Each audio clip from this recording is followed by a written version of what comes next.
फिर भी उसके जीवित रहने से आप लोगों को बहुत खतरा है, तो अतः उसके वध का मैं उपाय बता दिए, आप लोग जाइए। तब यहाँ आप 10वां अध्याय हम प्रारंभ कर रहे हैं।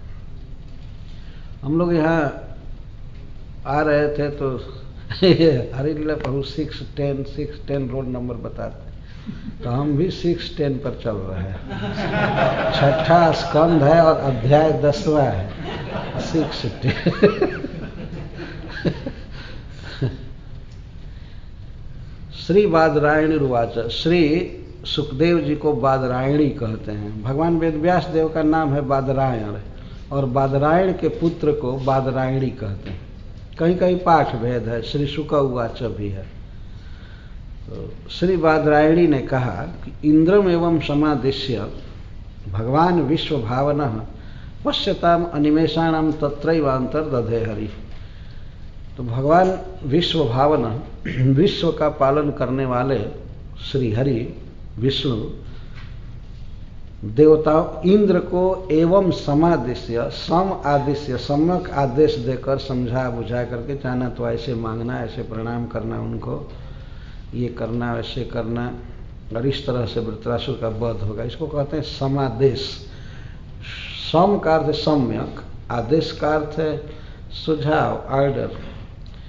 इंद्रम एवं समादेश, इस प्रकार इंद्र को सम्यक आदेश देकर तत्रैवांतर दधे हरि, वहीं पर अंतर्हित हो गए। वे कहीं गए नहीं। ऐसा नहीं कि जाते समय ऐसे हाथ कर रहे हो, ठीक है मैं चल रहा हूं, कहने वहीं तत्र एव अंतर दधे, वहीं पर अंतर्हित हो गए।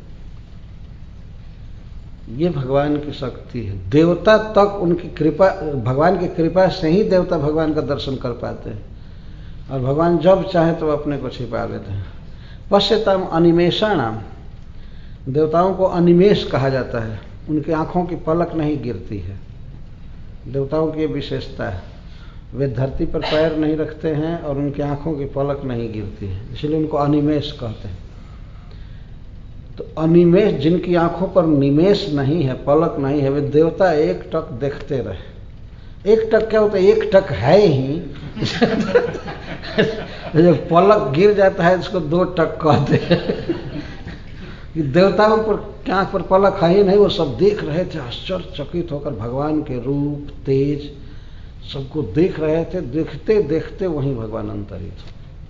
पश्यताम अनिमेषाणाम तत्रैवांतर दधे हरि, हरि उनके मन को, नेत्र को चुरा कर भगवान हरि अपने सौंदर्य से वहीं अंतरित हो गए। तो भगवान हरि की एक विशेषता बता रहे हैं श्रील सुखदेव गोस्वामी, विश्व भावना।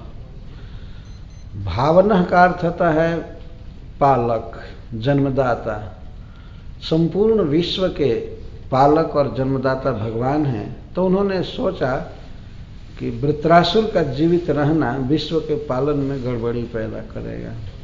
भले वो मेरा भक्त है, लेकिन उसका वध होना चाहिए।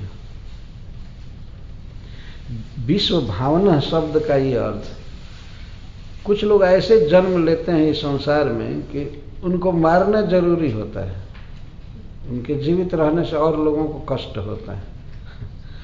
तो विश्व भावन भगवान हरि इंद्रम एवं समादिश्य अनिमेषाणाम पश्यताम तत्र एव अंतर्दध है, वहीं अंतर्हित होना। संस्कृत भाषा बहुत कड़ी भाषा नहीं है, लेकिन लोग नहीं समझ पाते, इसीलिए कि सुनने को मिलता नहीं है, पढ़ने को मिलता नहीं है। जो भाषा लगातार व्यवहार में आती है व्यक्ति उसी को जानता है। परंतु हमारा समस्त वैदिक साहित्य संस्कृत में है, इसलिए संस्कृत समझने का प्रयास करना चाहिए। बहुत सरल है। तब इंद्र को भगवान ने आदेश दिया, ऐसे जाओ दधीचि ऋषि के पास। तब तथा भी याचितो देवै ऋषिराथर्वणो महान मोदमान उवाचेदम प्रहसन्निव भारत। श्रील सुखदेव गोस्वामी संबोधन करते हैं परीक्षित को, हे भारत, हे भरत वंशी अर्जुन, हे परीक्षित, भारत, भगवान ने गीता में भी अर्जुन को बार बार भारत कहा है। भरत वंश में जो उत्पन्न हुआ है उसको भारत कहते हैं। हे भारत, तथा अभियाचितः महान अथर्वण ऋषि मोदमान वाचेदम प्रहसन इव। तो जब इंद्र ने ठीक ठीक भगवान जैसे सिखाए थे वैसे जाकर के प्रणाम किए और ठीक भगवान से पूछे थे कि क्या क्या बोलना चाहिए, कैसे बोलना चाहिए, पहले क्या बोलना चाहिए, तो भगवान ने एक एक बात सिखाया था कि ऐसे बोलना, ऐसे करना। तो इसीलिए सुखदेव गोस्वामी कहते हैं तथा अभियाचितः जथा भगवता प्रोक्तः तथा इंद्रेण अथर्वण ऋषि याचितः। जैसे भगवान ने सिखाया था वैसे जाकर मांगे। पहले दधीची मुनि ने देवताओं से पूछा, कहा कि अहो मेरा बहुत बड़ा भाग्य है, आप सब देवता हमारे आश्रम पर पधारे हैं, मैं आपकी क्या सेवा करूं? आप निसंकोच हमको बताइए, मैं आपकी क्या सेवा करूं?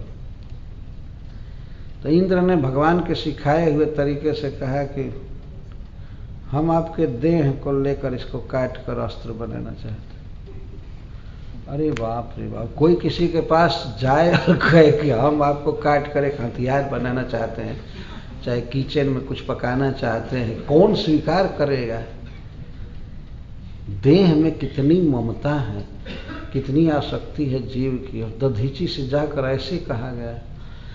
तो इंद्र की प्रार्थना से दधीची ऋषि मोदमान बहुत प्रसन्न हुए, बहुत खुश हो गए मन में कि आहा, मेरा ये अधम देह देवताओं का हित करेगा, मेरा तो बहुत बड़ा सौभाग्य है। आखिर देह एक दिन चला ही जाता है, इसको जला दिया जाता है, जमीन में गाड़ दिया जाता है, या दूसरे जीव खा जाते हैं। और यह देह यदि देवताओं के काम में आए तो अहो मैं भाग्यम, मेरा बहुत बड़ा भाग्य है। मन में बहुत प्रसन्न हुए, परंतु देवताओं के मुख से धर्म का उपदेश सुनने के लिए कि दूसरे जीव भी सीखें, इसके लिए उन्होंने प्रतिकार करते हुए से कहा, प्रहसन नहीं हो, देवताओं का उपहास करते हुए कहा। दधीची ऋषि ने कहा, अपि वृंदारका योयम न जानी था शरीरिणाम संस्थायाम जस्तभिद्रोह दुस्सह चेतनापह। हे वृंदारक, हे देवताओं, देवता लोग समूह में रहते हैं, इसीलिए उनको वृंदारक कहा जाता है। और वृंदारक का एक अर्थ होता है सब कुछ जानने वाले, दूसरे के सुख दुख को जो जानते हैं उनको वृंदारक देवता कहते हैं। दधीची मुनि ने कहा प्रसन्न मन से, लेकिन ऊपर से ऐसा लगा कि वो देना नहीं चाहते हैं, प्रतिकार से कर रहे हैं। कहा कि हे देवताओं, आप लोगों को मालूम नहीं है क्या, आप लोगों को मालूम नहीं है कि शरीर त्यागने में, मरने में प्राणियों को कितना कष्ट होता है? दुस्सह चेतनापह, व्यक्ति मूर्छित हो जाता है, सह नहीं पाता है शरीर का वियोग। असमय में किसी को मारा जाए, काटा जाए, शरीर छोड़ने को बाध्य किया जाए, कितना कष्ट होता है, जीव छटपटाने लगता है जब मृत्यु का समय आता है। इसको दुस्सह और चेतना पह, चेतना खत्म हो जाती है, जीव मूर्छित हो जाता है और सहन नहीं कर सकता, इनटॉलरेबल होता है। क्या आप लोग नहीं जानते हैं कैसे आप लोगों ने साहस किया मेरा देह मांगने का? मुझे तो आश्चर्य हो रहा है। मैं तो समझता था कि हमारे आश्रम पर देवता आए हैं, मैं नहीं जानता था कि इतनी संख्या में बाघ आकर के खड़े हैं जो हमारे देह को खाना चाहते हैं। आप लोग कैसे मांगने का साहस किए? कौन देह दे सकता है?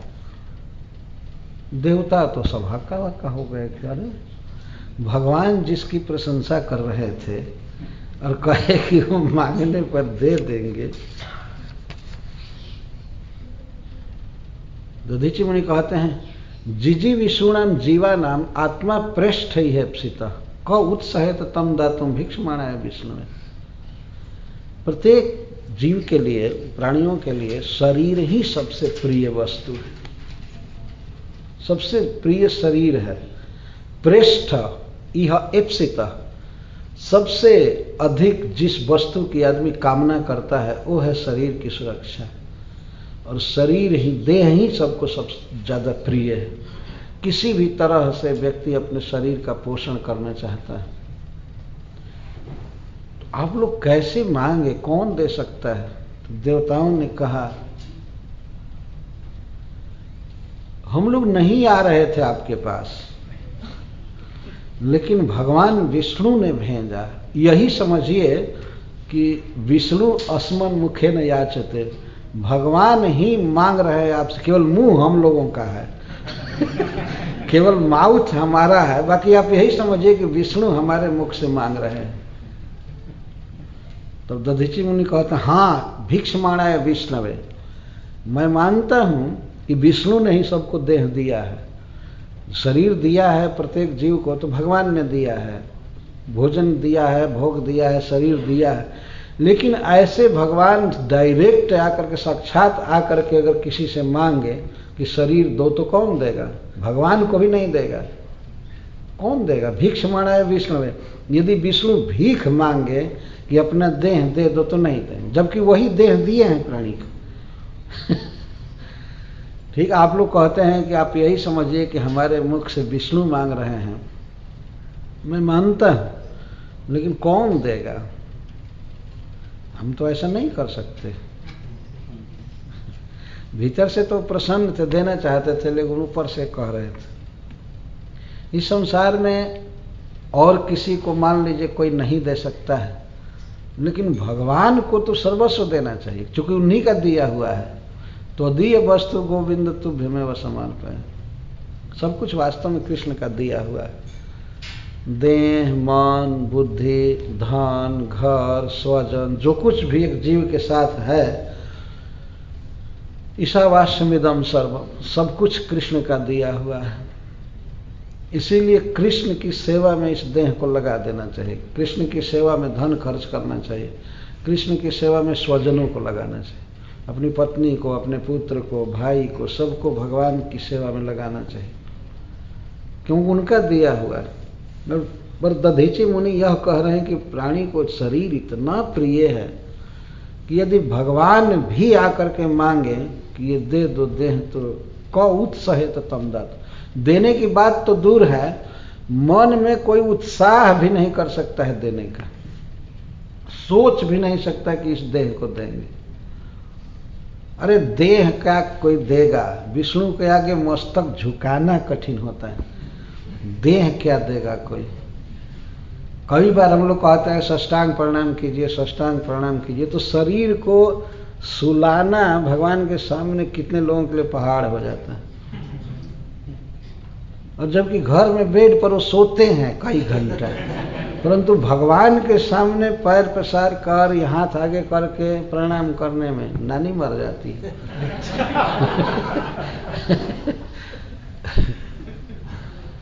माम नमस्कुरु, भगवान कहते हैं ये देह मुझे अर्पण करो। प्रणाम करना भी एक अर्पण करना है देह।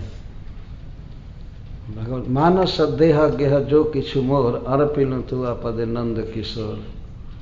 भक्ति विनोद ठाकुर जी कहते हैं कि हे कृष्ण, हे नंद महाराज के पुत्र, मेरे पास जो कुछ भी मेरा मन है, बुद्धि है, देह है, गेह है, गेह का अर्थ है हमारी पत्नी, बच्चे, जो कुछ भी धन आदि है, सब मैं आपके चरणों में अर्पित करता हूँ। मानस देह गेह जो किछु मोर अर्पिल तु पद नंद किशोर, आपके चरणों में अर्पित किया। और जो भोजन बनावे उसको अर्पण करें, शरीर अर्पण करें, वचन अर्पण करें। यदि भगवान ने बोलने की शक्ति दिया है तो उनके विषय में ही बोलना चाहिए, उनके नाम का जप करना चाहिए। हरे कृष्णा कृष्णा कृष्णा हरे हरे, हरे राम राम राम हरे। दधीचि मुनि कहते हैं भिक्षमाणाय विष्णवे, यदि विष्णु भी आ करके सचमुच में गिड़गिड़ा कर मांगने लगे तब भी कोई नहीं देह देगा, जबकि वही दिए हैं देह सबको। आप लोग कैसे मांगे? तब देवता लोग कहे आपस में एक दूसरे पर देख करके, कहे कि देखो भगवान जिसकी प्रशंसा कर रहे थे, ओ देवाउच किम नु तद्दुस्तेजम ब्रह्मन् पुंसाम भूतानुकंपिनाम। श्री देवताओं ने कहा, यह तो ठीक है, आप कहते हैं कि प्राणियों को देह बहुत प्रिय है, लेकिन आप जैसे भक्त भी देह में ही इतना आसक्त रहे, तो आश्चर्य होता है। देवता भी तो खूब कमाल से बोलते हैं, हे ब्राह्मण, जो ब्रह्म को जानते हैं, भगवान को जानते हैं, भौतिक प्लेटफार्म से ऊपर है, उनको ब्राह्मण कहते हैं। तो हे ब्राह्मण, आप जैसे व्यक्ति के लिए क्या दुस्त्यज है? क्या आप देह को आत्मा मान रहे हैं? आप देह को बचाना चाहते, अभी भी आपकी देह में आसक्ति रह गई। अरे बाप रे बाप, इतना बड़ा भक्त और अभी जीना चाहे इस शरीर में, जबकि ये पोशाक की तरह है। तो आप जैसे जो पहुंचे हुए महात्मा हैं, उनके लिए क्या दुस्त्यज है? वे क्या नहीं दे सकते हैं, क्या नहीं त्याग सकते हैं? भूतानुकंपिनाम, आप जैसे जो महान हैं, प्राणियों पर अनुकंपा करते रहते हैं, वे प्राणियों के हित के लिए भवद विधाना महताम, आप जैसे महात्माओं के लिए क्या दुस्त्यज? आपकी महिमा बड़े बड़े लोग गाते हैं, यहाँ तक कि साक्षात भगवान भी अपने मुखारबिंद से आपकी बड़ाई कर रहे थे, और हम आपके आश्रम पर आकर देखे कि ये भी सामान्य जनता जैसे देह में ही आसक्त रहा। ये देवता लोग बोल रहे हैं कि हमें आश्चर्य होता है कि आपकी भी देह में ऐसी आसक्ति रह गई। सबकी चेतना भिन्न भिन्न होती है, तो एक भक्त की चेतना जो इतना दिन भजन किया और वो अभी दूसरे के समान देह में आसक्त रह जाए, तो भजन का फिर क्या परिणाम हुआ? ये धर्म का उपदेश है वास्तव में। प्रकारांतर से देवताओं के मुख से धर्म का उपदेश है कि जो महान हैं, देह से ऊपर उठ चुके हैं, देह को पराया समझ चुके हैं, आत्मा से भिन्न समझते हैं, वो देह में बहुत लिपटे नहीं रहते हैं, देह के सुख दुख पर बहुत विचार नहीं करते हैं, आत्मा के का हित करते हैं। तो पूर्ण श्लोकिद्य कर्मणाम, जिनकी कीर्ति महान है, ऐसे बड़े बड़े लोग आपकी प्रशंसा करते हैं, और यहाँ तक कि पूर्ण श्लोक भगवान भी आपकी प्रशंसा करते हैं। तो आप जैसे ऋषि के लिए, भक्त के लिए क्या दुस्त्यज? आप ठीक कहते हैं कि प्राणियों को देह बहुत प्रिय है, लेकिन किसको देह प्रिय है? जो माया में पड़े हुए हैं, आत्मा को नहीं जानते हैं, वो देह को ही सर्वस्व मान करके देह के सुख स्वाच्छंद के लिए प्रयास करते रहते हैं। तो आप भी क्या अन्य प्राणियों जैसा देह में ही रह गए? आपको देह प्रिय है।